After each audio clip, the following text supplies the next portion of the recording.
దేవుని నామానికి మహిమ కలుగును గాక. చేరువచ్చిన మీ అందరికీ ప్రభునామం పేరిట వందనాలు. ఈ దినమునకు ఏర్పాటు చేయబడిన లేఖన భాగము కొలస్సీలకు రాసిన పత్రిక 2వ అధ్యాయము.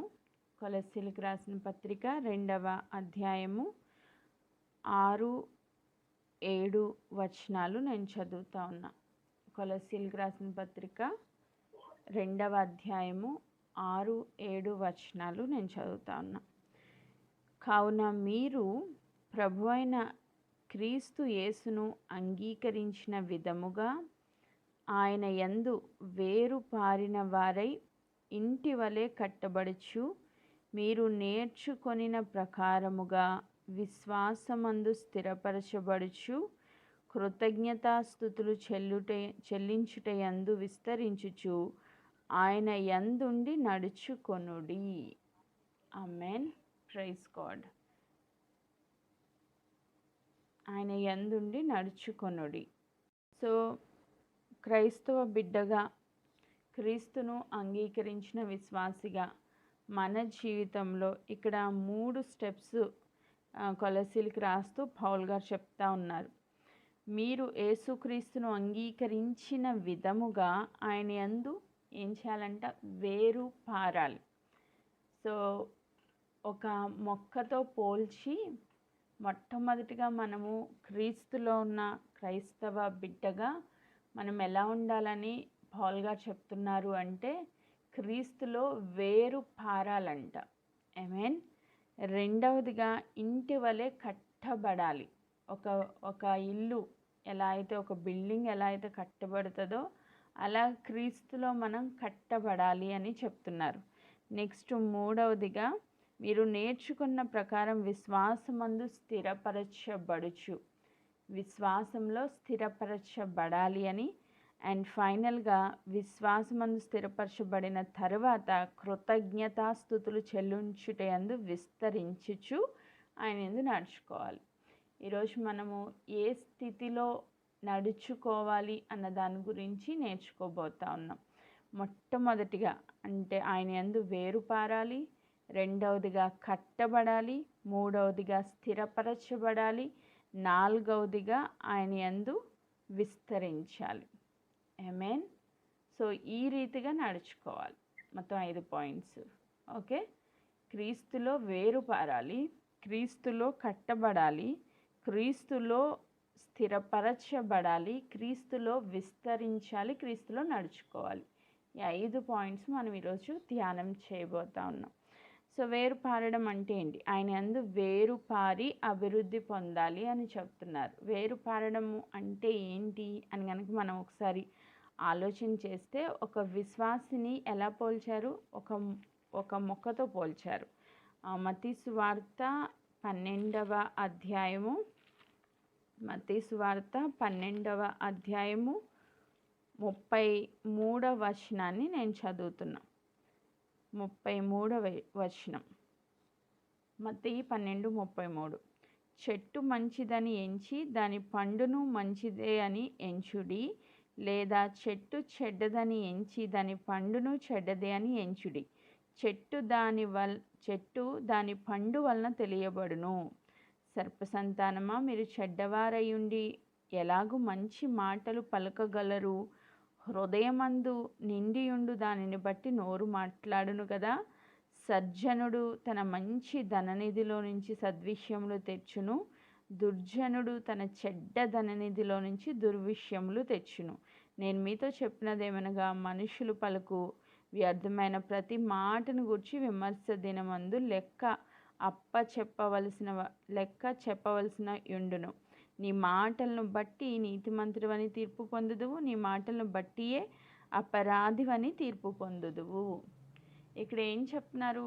యేసుక్రీస్తు ప్రభువారు మాట్లాడుతూ ఫస్ట్ ఆత్మ గురించి మాట్లాడుతూ, మనుషులు చేసిన ప్రతి పాపానికి, దూషణకు పాపక్షమాపణ ఉంది, కానీ ఆత్మను గురించి దూషించిన వాడికి పాపక్షమాపణ లేదు అని చెప్తూ, ఆ కాంటెక్స్ట్లో చెట్టు మంచిదైతే పండు కూడా మంచిదే.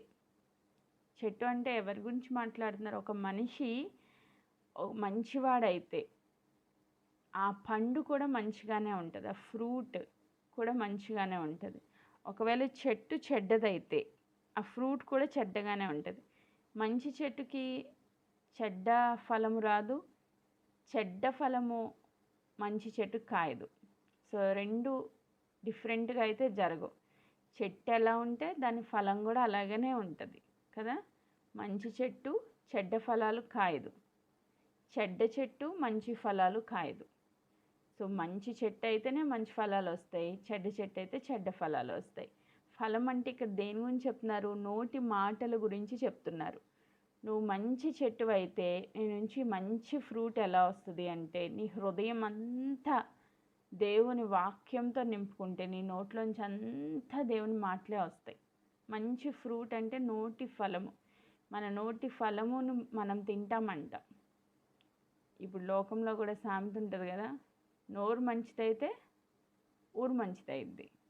అంటే నీ నోటి మాటలను బట్టి నీ చుట్టూ ఉన్న రిలేషన్స్ అన్నీ డిపెండ్ అయి ఉంటాయి. సో నువ్వు మంచి ఫ్రూట్స్ ఇస్తున్నావు అంటే ఖచ్చితంగా నువ్వు మంచి చెట్టువే. నువ్వు మంచి మాటలు మాట్లాడుతున్నావు అంటే నువ్వు మంచి బిడ్డవే, దేవుళ్ళో క్రీస్తులో మంచి బిడ్డవి. సో చెట్టును బట్టి ఫలం వస్తుంది, నీ హృదయాన్ని బట్టి నీ నోట్లోంచి వచ్చే ఫలం వస్తుంది. సో నువ్వు మంచి మాటలు మాట్లాడుతున్నావు, దయగల మాటలు మాట్లాడుతున్నావు, నీ మాటలో ప్రేమ ఉంది, నీ మాటలు విన్న వాళ్ళకి సంతోషం కలుగుతుంది, నీ మాటలు విన్న వాళ్ళకి ఓదార్పు కలుగుతుంది, నీ మాటలు విన్న వాళ్ళు ఆదరణ పొందుకుంటున్నారు అంటే నువ్వు మంచి చెట్టు అని అర్థం. ఆమేన్. నీలో నుంచి మంచి ఫ్రూట్ వస్తుంది. సో అదే చెప్తున్నారు ఇక్కడ ప్రభు. మంచి చెట్టు అయితే మంచి ఫలాన్ని ఇస్తుంది. ఇది మనకి పోల్చి చెప్పిన మాట. అదే మత్తయి సువార్త 13వ అధ్యాయము 1 నుంచి మనం చదివితే విత్తువాని గురించిన ఉపమానం మనం చూస్తాం. విత్తువాని గురించిన ఉపమానం. విత్తువాడు విత్తడానికి బయలుదేరి వెళ్ళాడంట. విత్తువాని ఉపమానంలో విత్తనాలు చల్లుకుంటా వెళ్ళాడు. కొన్ని మంచి నేలను పడ్డాయి, కొన్ని త్రోవ పక్క పడ్డాయి, కొన్ని రాతి నేలలు పడ్డాయి, కొన్ని అలా డిఫరెంట్ నేలల్లో మనం చూస్తాం. సో అన్ని విత్తనాలు మనము ఒక్కొక్కటి ధ్యానం చేసుకుంటే టైం లేదు కాబట్టి జస్ట్ ఓవరాల్గా చెప్తాను. ఈ విత్తనాల ఉపమానం ఎవరి గురించి చెప్పారు? యేసుక్రీస్తు ప్రభు మన గురించే మాట్లాడుతూ విత్తనాల ఉపమానం కూడా చెప్పారు. అంటే ఫలించడం, దేవుని వాక్యం అనే విత్తనము హృదయంలో పడినప్పుడు నువ్వు మంచి నేల వలె ఫలిస్తున్నావా, 30దంతులుగా 60దంతులుగా 100అంతులుగా ఫలిస్తున్నావా, లేకపోతే రాతి నేల, కఠినమైన హృదయం, ఎంత వాక్యం చెప్పినా మార్చబడలేని స్థితిలో ఏదో కొంచెం ఆ టైంలో అట్లా మొలిచి అట్లా మళ్ళా ఎండిపోయిన స్థితిలోనికి వెళ్ళిపోతున్నావా, త్రోవ పక్కన పడిపోయి పక్షులు ఎత్తుకుపోయి మొత్తానికి అసలు ఈ చెవులోంచి విని ఈ చెవులోంచి వదిలేసే వాళ్ళు చాలామంది ఉంటారు. సో ఇలాంటి ఈ ఉపమానం కూడా ఎందుకు చెప్పారు? విత్తనం ఇన్ ద సెన్స్ దేవుని వాక్యము, అది మన హృదయం అనే నేల మీద పడి ఫలించాలి. మంచి నేలగా నీ హృదయం ఉంటే దానిలో ఒక మొక్క విత్తనం పడినప్పుడు ఒక వృక్షం వలె నువ్వు ఎదుగుతావు. ఆమేన్. నీవు ఫలిస్తావు, నువ్వు మంచి ఫలాలను ఇస్తావు. సో ఇక్కడ కూడా ఒక చెట్టుని ఎగ్జాంపుల్గా తీసుకుని మనకి దాన్ని ఆరోపించి చెప్తున్న మాటలు. సో ఇలా మనం చూస్తే కీర్తనలు 1వ అధ్యాయంలో కూడా ఆకువాడక తన కాలమందు ఫలమిచ్చి చెట్టు వలె ఉంటాడు. దేవుని వాక్యం యందు స్థిరపరచబడిన వ్యక్తి ఆకువాడక తన కాలమందు ఫలమిచ్చి చెట్టు వలె ఉంటాడు అని మనం చూస్తాం. ఇవన్నింటి యొక్క సారాంశం ఏంటంటే ఒక విశ్వాసి చెట్టుకి పోల్చబడ్డారు. ఆ చెట్టు ఫలించాలి అంటే వేర్లు పాతుకొని పోవాలి. లోపలకంట వెళ్ళి వేర్లు మంచి వాటర్ తీసుకున్నప్పుడు ఆ వాటర్ యొక్క సమృద్ధిని బట్టి ఆ చెట్టు ఫలించే విధానం ఉంటుంది. సో మనం దేనిలో వేరు పారాలి? ఇప్పుడు వేరు పారి ఫలించాలి, మనం ఒక వృక్షంలాగా నేర్చుకుంటున్నాం. అయితే దేంట్లో వేరు పారాలి? దేంట్లో వేరు పారాలి అంటే ఎఫెసీయులకు రాసిన పత్రిక 3వ అధ్యాయము 17వ వచనాన్ని నేను చదువుతున్నా. ఎఫెసీ పత్రిక 3:17 అక్కడ 15 నుంచి కంటిన్యూషన్ ఉంది, చదువుదాం. మీరు అంతరంగ పురుషుని యందు శక్తి కలిగి ఆయన ఆత్మ వలన బలపరచబడినట్లుగాను క్రీస్తు మీ హృదయములలో విశ్వాసము ద్వారా నివసించునట్లుగాను తన మహిమైశ్వర్యము చొప్పున మీకు దయచేయవలననియు మీరు దేవుని సంపూర్ణతయందు పరిపూర్ణులగునట్లుగా ప్రేమయందు వేరు పారి స్థిరపడి సమస్త పరిశుద్ధులతో కూడా దాని వెడల్పు పొడుగు లోతు ఎత్తు ఎంతో గ్రహించుకొనుటకును జ్ఞానమునకు మించిన క్రీస్తు ప్రేమను తెలుసుకొనుటకును తగిన శక్తి గలవారు కావాలనని ప్రార్థించుచున్నాను. ఇక్కడ ఎఫెసీ సంఘానికి పౌలు గారు రాస్తూ ఒక మాట చెప్తున్నారు. ఏమంటున్నారు? మిడిల్లో ఉంది చూడండి, 19th పైన, ప్రేమయందు వేరు పారి స్థిరపరచబడి.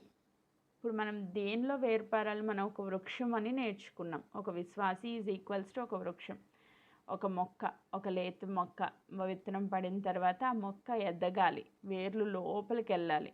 సో దేని విషయంలో మనం వేరు పారాలి అంటే ప్రేమ యందు వేరు పారాలంట. ఆమేన్. సో ఒక మొక్క అద్భుతంగా ఎదగాలి అంటే దానికి వేర్లు చాలా ఇంపార్టెంట్. వేర్లు బలంగా ఉంటేనే వృక్షం కూడా చాలా స్ట్రాంగ్ ఉంటుంది. సో ఈ వేరు బాగా పారింది అనుకోండి, అది అభివృద్ధి చెందుతుంది, ఎదుగుతుంది, ఫలిస్తుంది, మంచి ఫలాలను ఇస్తుంది. అలా మంచి ఫలాలను ఇవ్వాలి అంటే ఫస్ట్ ఆ మొక్క వేరు పారాలి అంటే ఒక క్రైస్తవ బిడ్డగా నువ్వు ప్రేమలో వేరు పారితే, ఆ ప్రేమలో నువ్వు స్థిరపరచబడితే నువ్వు అద్భుతంగా ఎదుగుతావు క్రీస్తులో. యేసుక్రీస్తు ప్రభు ఈజ్ ఈక్వల్స్ టు ప్రేమ. ఆయన ప్రేమ స్వరూపి, ఆయనలో ప్రేమే ఉంది. అసలు ఆయన కణకణంలో చూస్తే ప్రేమ తప్ప మనకు వేరేది కనిపించదు కదా. నిన్ను ఇంతగా పట్టుకొని లాక్కుని లోకంలోంచి తీసుకొచ్చి క్రీస్తులో స్థిరపరచబడడానికి ఆయన ఎంత ప్రేమని ఎడలు చూపించారంటే పరలోకాన్నే విడిచిపెట్టి నీ కొరకు వచ్చేసారు ఆయన. ఆయన ప్రేమ అన్ని విషయాల్లో మనం చూడగలుగుతాం. ఆ ప్రేమలో నువ్వేం చేయాలంట? వేరు పారాలి. ఆయన ప్రేమ యొక్క ఎత్తెంతో, లోతెంతో, పొడవెంతో, వెడల్పెంతో నువ్వు తెలుసుకోవాలి. నిజంగా క్రీస్తు ప్రేమను గురించి తెలుసుకున్న ఏ ఒక్కరూ కూడా క్రీస్తులో నుంచి బయటికి వెళ్ళిపోరు. క్రీస్తులో వేరు పారగలుగుతారు, స్థిరపరచబడగలుగుతారు. ఆమేన్. Praise God. ఒక మాట చదువుతాను. యోహాను సువార్త 14వ అధ్యాయము 23వ వచనాన్ని నేను చదువుతున్నా. 14:23. యేసు, ఒకడు నన్ను ప్రేమించిన ఎడల వాడు నా మాట గైకొనును, అప్పుడు నా తండ్రి వానిని ప్రేమించును, మేము వాని యొద్దకు వచ్చి వాని యొద్ద నివాసము చేతుము. నన్ను ప్రేమింపని వాడు నా మాటలు గైకొనడు. మీరు వినుచున్న మాట నా మాట కాదు, నన్ను పంపిన తండ్రిదే. ఆమేన్. యేసుక్రీస్తు ప్రభు చెప్తూ ఇక్కడ ఒక మాట చెప్తున్నారు. ఏమంటున్నారు? నన్ను ప్రేమించిన వాడు నా మాట గైకొనును. ఎవరైతే దేవుని మాట వింటారో, ఎవరైతే దేవుని మాటకి లోబడతారో వాళ్ళ యొద్దకు యేసుక్రీస్తు ప్రభు ఒక్కళ్ళే కాదు, నేనును నా తండ్రియు ఇద్దరము వచ్చి వాళ్ళ యొద్ద నివాసము చేస్తామంటున్నారు. మనం అందరికీ చాలా ఆశ, ప్రభు నాలో నివసించాలి, నేను ఆత్మ సంబంధమైన మందిరంగా ఉండాలి, ఆయన వచ్చి నాలో ఉండాలి అని కోరుకుంటాం. చాలా సింపుల్ ఒక విషయం చెప్తున్నారు ఇక్కడ ప్రభు. నువ్వు నన్ను ప్రేమిస్తున్నావు అంటే ఖచ్చితంగా నా మాటలు నువ్వు వింటావు. అంటే ఈ వినడం కాదు, ఇప్పుడు మన అందరం దేవుని మాట వింటున్నాం, వినిన తర్వాత గైకొనడం అంటే అది మన జీవితంలో ఆచరించాలి. అలా ఆచరించినప్పుడు నా తండ్రి వానిని ప్రేమిస్తాడు, నేను నా తండ్రి వచ్చి వాళ్ళ యొద్ద నివాసం చేస్తాం. ప్రభువే మన ఇంట్లోకి వచ్చి నివసిస్తే, ఇప్పుడు ఎవరైనా గెస్ట్ వచ్చారనుకోండి మన ఇంటికి, వాళ్ళు వచ్చి చక్కగా మన దగ్గర ఉండడానికి ఇష్టపడితే, సంథింగ్ ఒక సీఎం వచ్చి నీ ఇంట్లో ఉండడానికి ఇష్టపడితే నీకేమన్నా లోటు ఉంటుందా? సీఎం వచ్చారనుకోండి, సమృద్ధి. దావీదు దగ్గర చూస్తాం మనం, మెఫీబోషెతుని తీసుకొచ్చి ఏమన్నా తన కుమారుడు మెఫీబోషెతుని తీసుకొచ్చి రాజు బల్ల దగ్గర తన జీవితాంతము రాజు బల్ల దగ్గర ఉండే ఆ గొప్ప ధన్యత ఇచ్చేసాడంట ఆయనకి. ఇంకా ఆయనకి ఏమన్నా లోట? సర్వసమృద్ధి. రోజు ఆ బల్ల మీద ఎన్ని ఐటమ్స్ ఉంటాయో, రోజుకో వెరైటీ తినొచ్చు ఆయన. ఎన్ని తిన్నా కూడా తరగదు. సర్వసమృద్ధిలోనికి వచ్చేసాడు మెఫీబోషెత్. అలాగే దావీదు బల్ల దగ్గరికి వచ్చిన ఆయనంత సమృద్ధి అనుభవించారో అంతకన్నా గొప్ప సమృద్ధి మనం అనుభవించగలము ఎప్పుడు తండ్రి అయిన దేవుడు, కుమారుడైన ప్రభు వాళ్ళు ఇద్దరూ వచ్చి మన దగ్గర నివసించడానికి ఇష్టపడుతున్నారు. ఆయనే వస్తే అంత సమృద్ధి నీ జీవితంలో ఉంటుంది. ఇక నీకేది లోటు కొదువ అనేది ఉండదు. వాళ్ళు రావడానికి ఒకే ఒక కండిషన్ పెట్టారు. ఏంటది? నువ్వు ప్రభు మాట వినాలి, ఆయన ప్రేమలో నిలిచి ఉండడానికి ఆయన మాటలు నువ్వు గైకొనాలి, అంతే అడుగుతున్నారు ప్రభు. నువ్వు దేవుని మాట విని ఆ మాట ప్రకారంగా నడుచుకోవడం నేర్చుకుంటే నువ్వు ప్రేమలో వేరుపారి ఫలించినట్లే. ఆమేన్, ప్రైజ్ గాడ్. ప్రేమలో వేరుపారి ఫలించిన వ్యక్తి జీవితంలో యేసుక్రీస్తు ప్రభువే కాదు, తండ్రి అయిన దేవుడు ఇరువురు కలిసి వారితో నివాసం చేయడానికి ఇష్టపడుతున్నారు. ఆమేన్, ప్రైజ్ గాడ్. సో ఈ రీతిగా మనం ఒక మొక్క వలె ఎదిగి వృక్షం వలె స్థిరపరచబడి ప్రేమలో లోతుగా వేరుపారి దేవుని యొక్క ఎత్తు, పొడవు, వెడల్పు ప్రేమలో మనం కనుగొన్నప్పుడు మనం స్థిరంగా ఒక చెట్టులాగా నిలబడగలుగుతాం. తద్వారా ప్రేమలో నుంచి వచ్చే ఫ్రూట్స్ కొరింథీ పత్రిక 13వ అధ్యాయం 1 కొరింథీలో చూస్తాం మనం. ప్రేమలో ఎన్ని క్వాలిటీస్ ఉంటాయో అక్కడ రాసి పెట్టుంది. ఆ ప్రేమలో ఉన్న క్వాలిటీస్ అన్నీ మనం ఫలిస్తామన్నమాట. మర్యాదగా నడుచుకోదు, డంబంగా ప్రవర్తించదు, అపకారం చేయదు, ప్రేమలో ఓర్పు ఉంటుంది, ప్రేమలో సహనం ఉంటుంది, ప్రేమలో దీర్ఘశాంతం ఉంటుంది. ఈ ప్రేమ నుంచి వచ్చే ప్రతి ఫ్రూట్ మనం ఫలిస్తాం. ఆమేన్, ప్రైజ్ గాడ్. ప్రేమలో ఎప్పుడైతే నువ్వు లోతుగా వేరు పారేవో ఆ 1 కొరింథీ 13వ అధ్యాయాన్ని నీ జీవితంలో కంప్లీట్గా చూస్తావు. ఆమేన్. నీకు అపకారం చేసిన వాళ్ళని కూడా నువ్వు ప్రేమించగలుగుతావు. ఎప్పుడు? యేసుక్రీస్తు ప్రభు నీ హృదయంలోనికి వచ్చేసినప్పుడు. ఎందుకంటే ఆయన సిలువలో అందరినీ క్షమించేశారు. ఎవరి మీద ఆయనకి ద్వేషం లేదు. సో అలాగే నువ్వు కూడా అందరినీ క్షమించేస్తావు, ప్రేమలో లోతుగా స్థిరపరచబడతావు. ఆమేన్, ప్రైజ్ గాడ్. ఇప్పుడు దాని కొరకు మనమేం చేయాలంట? ప్రేమ యొక్క మన జీవితంలో ప్రేమలో లోతుగా వేరుపారాలి. అలా లోతుగా వేరుపారాలంటే యేసుక్రీస్తు ప్రభు మాటలు నువ్వు ఏదైతే రోజు వింటున్నావో ఆ మాట నువ్వు గైకొనాలి. అంటే నీ జీవితంలో ఆచరణలో పెట్టుకోవాలి. ఆమేన్, ప్రైజ్ గాడ్. ఆచరించాలి. అదొక్కటి నువ్వు చేస్తే చాలు, దేవుడిలో స్థిరపరచబడగలుగుతావు. ఆమేన్, ప్రైజ్ గాడ్. రెండో మాటకి వెళ్దాం, టైం అయిపోతుంది. కొలస్సీలకు రాసిన పత్రిక, కొలస్సీ పత్రిక 2వ అధ్యాయము. ప్రేమలో వేరు పారిన తర్వాత రెండవదిగా ఇక్కడ పౌలు గారు రాస్తూ 6వ వచనం మరొకసారి నేను చదువుతున్నాను. మీరు ప్రభువైన క్రీస్తు యేసును అంగీకరించిన విధముగా ఆయన యందు వేరు పారిన వారై ఇంటి వలె కట్టబడుచు ప్రేమలో వేరుపారము, దాంట్లో స్థిరపరచబడ్డాం. Praise God. రెండవదిగా మనము గృహాలతో పోల్చుకుంటా చెప్తా ఉన్నారు. ఒక గృహం కట్టడం ఎంత కష్టం కట్టిన వాళ్ళకి తెలుస్తుంది కదా. కట్టిన వాళ్ళకి అందరికీ తెలుస్తుంది. గృహం కట్టడం అంటే చాలా ఈజీ అయితే కాదు. అందుకే పెద్దవాళ్ళు చెప్తారు, పెళ్ళి చేసి చూడు, ఇల్లు కట్టి చూడు, అన్ని సమస్యలు తెలుస్తాయి మనకి. సో ఒక ఇల్లు కట్టాలి అంటే చాలా కష్టము. అలాగే మన ఆత్మీయ జీవితాలు కట్టుకోవడానికి కూడా చాలా కష్టం. కట్టుకోవాలి. మనం ఆత్మీయ మందిరాలుగా కట్టబడాలంటే ఒక్కొక్క ఇటుకు పేర్చుకుంటూ, సో అది ఒక స్ట్రక్చర్ వచ్చి దాన్ని ఒక నివాసయోగ్యమైన గృహంగా మార్చుకోవడానికి చాలా ప్రయాసపడాలి. అంత ఈజీ ఏం కాదు. మనము మన జీవితాలని ఆత్మీయంగా కట్టుకోవాలి.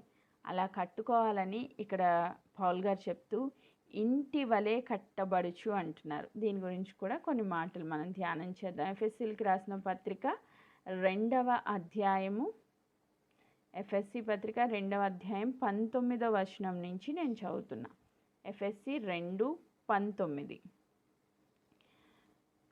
కాబట్టి మీరిక మీదట పరజనులను పరదేశులనై ఉండక పరిశుద్ధులతోనూ ఏక పట్టణస్థులను దేవుని ఇంటివారునై ఉన్నారు. క్రీస్తు యేసే ముఖ్యమైన మూలరాయి అయి ఉండగా అపోస్తులను ప్రవక్తలను వేసిన పునాది మీద మీరు కట్టబడి ఉన్నారు. ప్రతి కట్టడము ఆయనలో చక్కగా అమర్చబడి ప్రభువునందు పరిశుద్ధమైన దేవాలయమగుటకు వృద్ధి పొందుచున్నది. ఆయనలో మీరు కూడా ఆత్మ మూలంగా దేవుని నివాస స్థలమై ఉండుటకు కట్టబడుచున్నారు. ఆమేన్. సో ప్రేమలో వేరుపారాము. అప్పుడు మన దగ్గరికి ఎవరు వస్తారు? తండ్రి అయిన దేవుడు, యేసుక్రీస్తు ప్రభు, పరిశుద్ధాత్ముడు ఆల్రెడీ మనకి ఇవ్వబడ్డారు. వీళ్ళు ముగ్గురు నివసించాలంటే ఒక గృహం కావాలి కదా. ఒక వ్యక్తి నివసించడానికి ఒక ఇల్లు ఎలా కావాలో అలాగే దేవుడు నివసించడానికి మందిరం కావాలి. ఆ మందిరం ఎవరై ఉండాలి అంటే నువ్వు నేనే మందిరాలుగా మార్చబడాలి.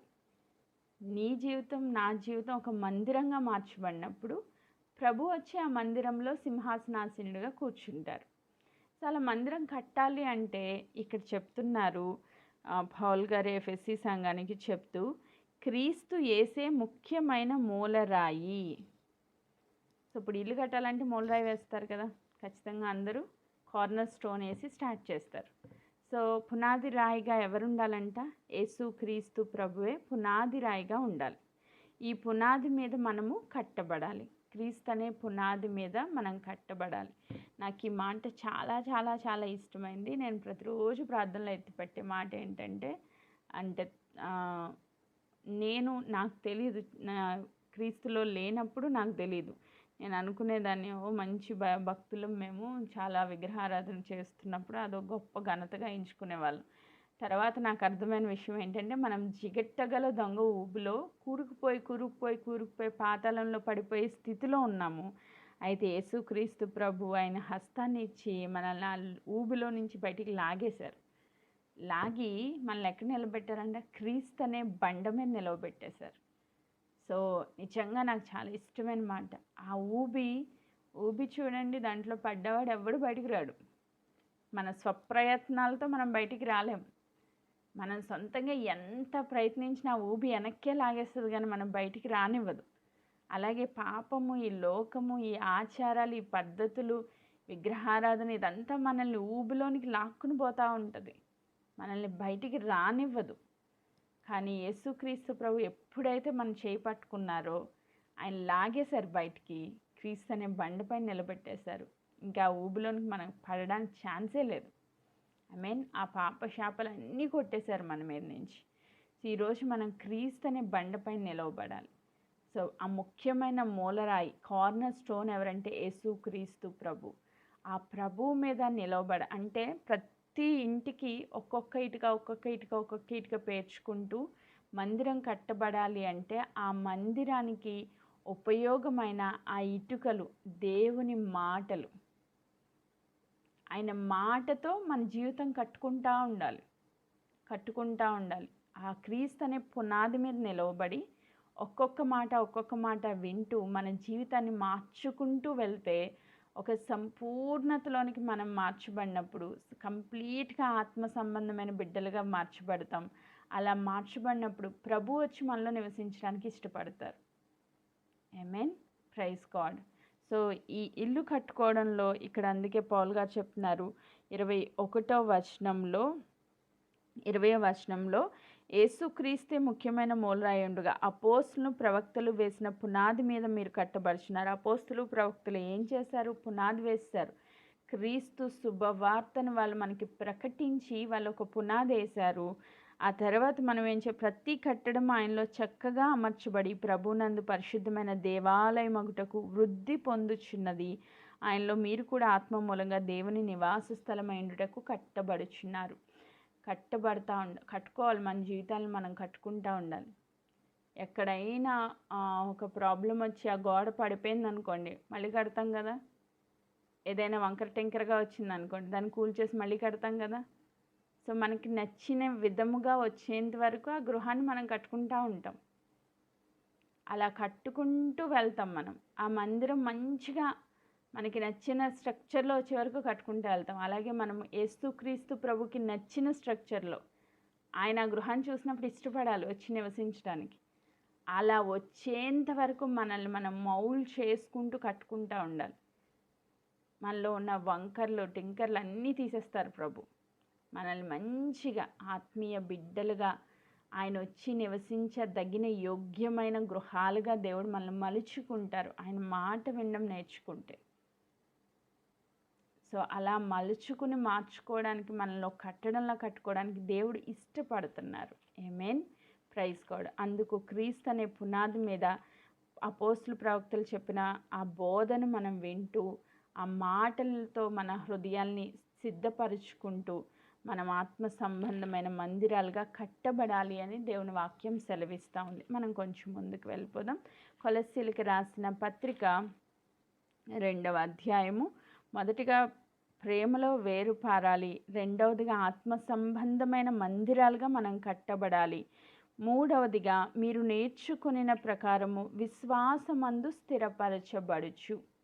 మనం ఏం చేయాలంటే విశ్వాసంలో స్థిరపరచబడాలి. మనము మంచిగా దేవునిలో వేరుపారము, ఆత్మ సంబంధమైన మందిరాలుగా కట్టబడ్డాము. కట్టబడిన తర్వాత కూడా ఏర్పరచబడిన వారు సహితం మోసగించబడతారని దేవుని వాక్యం సెలవిస్తూ ఉంది. దుష్టుడు ఎప్పుడైనా ఎలాగైనా మనల్ని విశ్వాసంలోంచి డీవియేట్ చేయడానికి ప్రయత్నిస్తూనే ఉంటాడు. ఏదో ఒక కొత్త సమస్య తీసుకొస్తాడు. ఈరోజు ఈ ప్రాబ్లం అయిపోయింది, దానికి తగ్గ విశ్వాసం పెట్టాం, పోరాడేసాం, గెలిచేసాం అనుకుంటాం, మళ్ళీ రేపు ఇంకో కొత్త సమస్య వస్తుంది. రోజు ఒక యుద్ధమే, రోజు ఒక పోరాటమే. ఈ పోరాటంలో మనం గెలవాలంటే మనం ఎలా ఉండాలంటే విశ్వాసంలో స్థిరంగా ఉండాలి. ఆమేన్. ఎవరు విశ్వాసంలో స్ట్రాంగ్గా ఉంటారో దుష్టుడు వాళ్ళని ఏమీ చేయలేడు. ఎంత పెద్ద ప్రాబ్లం రానివ్వండి మీ జీవితంలో, మీ జీవితం సడన్గా తలక్రిందులు చేసేసినా కూడా మనం దేనికి భయపడం. ఎప్పుడు విశ్వాసంలో స్థిరంగా ఉన్నప్పుడు. చూడండి, అపోస్తుల జీవితాలు మీరు ధ్యానం చేస్తే పేతురు గారు అంతకు ముందు వరకు చాలా భయపడ్డారు. చిన్న పిల్ల అడిగితే కూడా భయపడిపోయి ఆయన అబద్ధం ఆడేశాడు. కానీ వన్స్ ప్రభువులో స్థిరపరచబడిన తర్వాత, హోలీ స్పిరిట్ అనాయింటింగ్ అయిన తర్వాత, పరిశుద్ధాత్మని అభిషేకం పొందుకున్న తర్వాత ఆయన జీవితంలో ఎక్కడ భయం అనేది మనం చూడం. విశ్వాసం ఉన్న చోట భయం ఉండదు. విశ్వాసంలో స్థిరపరచబడ్డాడు ఆయన. తీసుకెళ్ళి జైలు వేసినా భయపడలేదు, తీసుకెళ్ళి కొరడాలతో కొట్టినా భయపడలేదు, బట్టలు ఓడదీసినా భయపడలేదు. ఇంకెన్ని అవమానాలు చేసినా కూడా వాళ్ళు స్ట్రాంగ్ అయిపోయారు. ప్రభు కోసం ఏ సమస్య అయినా ఎదుర్కోవడానికి వాళ్ళు స్ట్రాంగ్ అయిపోయారు, స్థిరంగా ఉన్నారు. ఎందుకు అంటే విశ్వాసం వారిలో అంతగా అభివృద్ధి చెందింది. ఆమేన్. నీకు వచ్చే ప్రతి పోరాటాన్ని జయించాలి అంటే నువ్వు విశ్వాసంలో స్థిరంగా ఉండాలి. ఒక మొక్కైనా పెకిలించి వేయచ్చు, ఒక ఇల్లన్నా పడగొట్టేయచ్చు. ఎప్పుడు విశ్వాసం తగ్గిపోయినప్పుడు. నువ్వు మొక్కలా ఉన్న స్ట్రాంగ్గా వేరుపారినా నిన్ను కూడా పెకిలించేసేయచ్చు. ఒక మంచి ఆత్మ సంబంధమైన మందిరంగా కట్టబడిన తర్వాత నిన్ను పడగొట్టేయచ్చు. దావీదు జీవితంలో చూడండి, హృదయానుసారుడు. ఒక చిన్న పాపం సంవత్సరం పాటు దేవుడి నుంచి డివేట్ చేస్తుంది ఆయన. చిన్న పాపం అంటే ఏదో విధంగా దుష్టుడు అటాక్ చేస్తూ ఉంటాడు. మనం ఎప్పుడైతే విశ్వాసంలో స్ట్రాంగ్గా ఉన్నామో అప్పుడు పడిపోమన్నమాట. అందుకే ప్రతి క్రైస్తవ బిడ్డ విశ్వాసంలో ఎలా ఉన్నామో చెక్ చేసుకుంటూ వెళ్ళాలి. రోజు కొత్త ప్రాబ్లం వచ్చినా దానికి తగ్గ విశ్వాసం పెట్టడానికి, విశ్వాసంలో మనం స్థిరపరచబడుతూ ప్రభు వాక్యం అనే ఖడ్గము ద్వారా జయిస్తూ ముందుకు వెళ్ళిపోవాలి. ఆమేన్, ప్రైజ్ గాడ్. సో ప్రేమలో వేరుపారాలి, రెండవదిగా ఆత్మ సంబంధమైన మందిరంగా కట్టబడాలి, విశ్వాసంలో స్థిరముగా ఉండాలి, అండ్ ఫైనల్గా కృతజ్ఞతాస్తుతులు చెల్లించుట యందు మనము విస్తరించాలంట. ఇది ఒక అద్భుతమైన కీ అన్నమాట, కీ పాయింట్. అంటే మనము క్రీస్తులో ఇంకా ఇంకా ఇంకా ఇంకా లోతుగా వెళ్ళడానికి ఒక అద్భుతమైన కీ ఏంటంటే ప్రతి విషయంలో దేవునికి కృతజ్ఞత చెల్లించటం. నీ జీవితంలో వస్తున్న సమస్యలైతే ఏంటి, వ్యక్తులైతే ఏంటి, పరిస్థితులైతే ఏంటి, దేని గురించైనా ప్రభుని నువ్వు స్తుతించడం మొదలు పెడితే స్తుతి నీ స్థితి అంతటినీ మార్చేస్తుంది. ఆమేన్. కృతజ్ఞతాపూర్వకంగా, అయ్యా ఈరోజు ఇచ్చారు మీకు వందనాలు, ఈ సమస్య ఇచ్చారు నీకు కృతజ్ఞతలు, ఈ సమస్యలో జయ జీవితం ఇస్తున్నారు నీకు కృతజ్ఞతలు, ఈ వ్యక్తితో నాకు వివాహం జరిగించారు మీకు కృతజ్ఞతలు, ఆ వ్యక్తిలో సంపూర్ణత ఇస్తున్నారు నీకు కృతజ్ఞతలు, నాకు ఇచ్చిన బిడ్డలను బట్టి మీకు కృతజ్ఞతలు, వారికి ఇచ్చిన జ్ఞానాన్ని బట్టి మీకు కృతజ్ఞతలు, వారిని కూడా రక్షణలో నడిపిస్తున్నందుకు మీకు కృతజ్ఞతలు. ప్రతి విషయంలో కృతజ్ఞతాస్తుతులు చెల్లించాలి.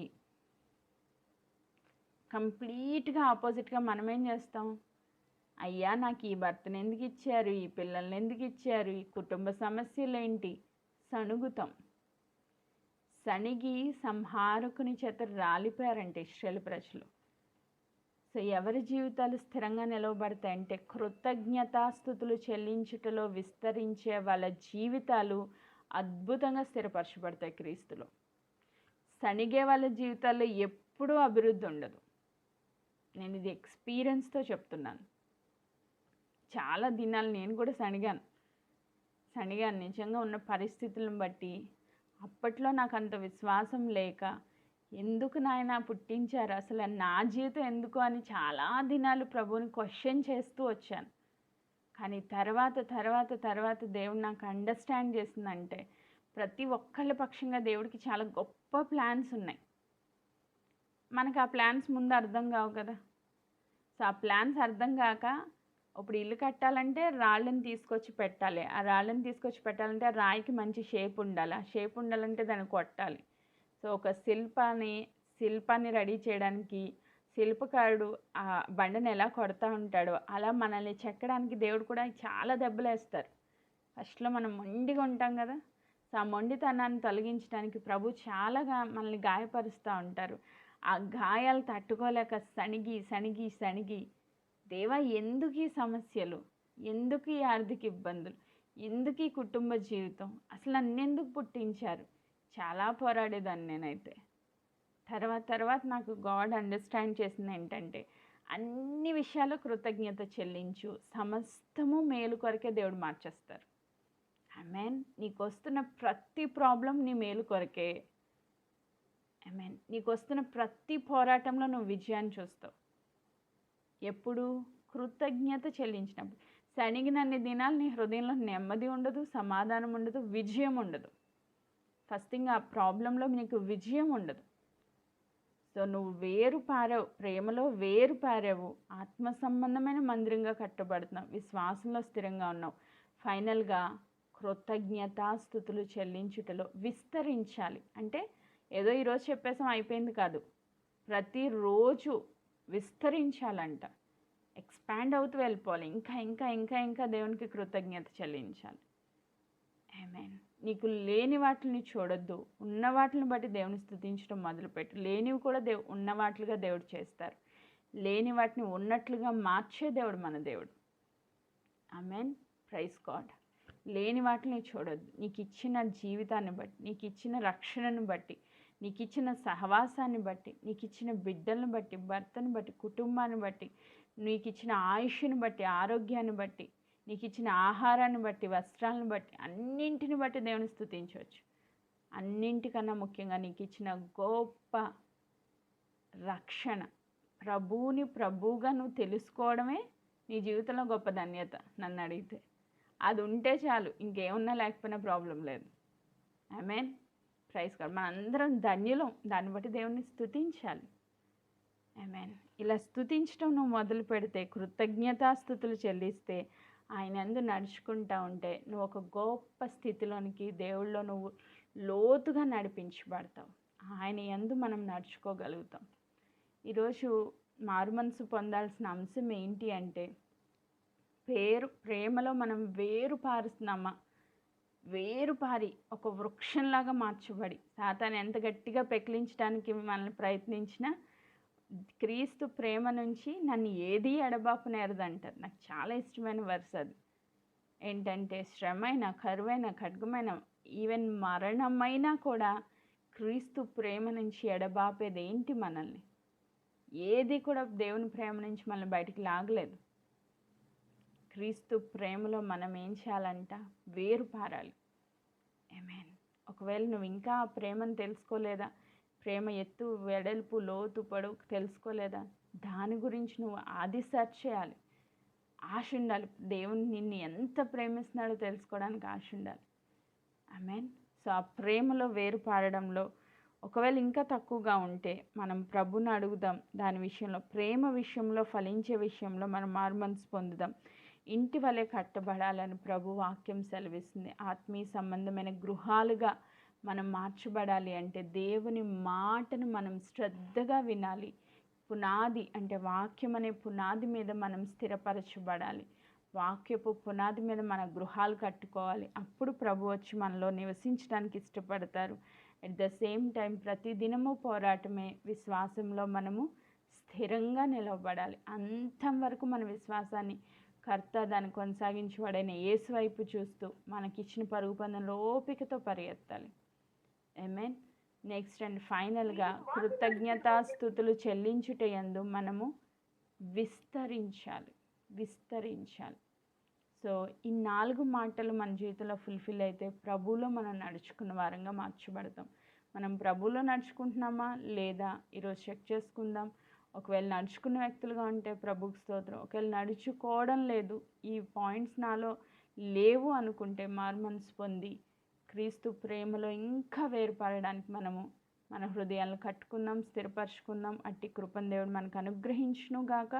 దేవుడి వాక్య భాగమును దీవించును గాక. ఆమేన్. Praise God.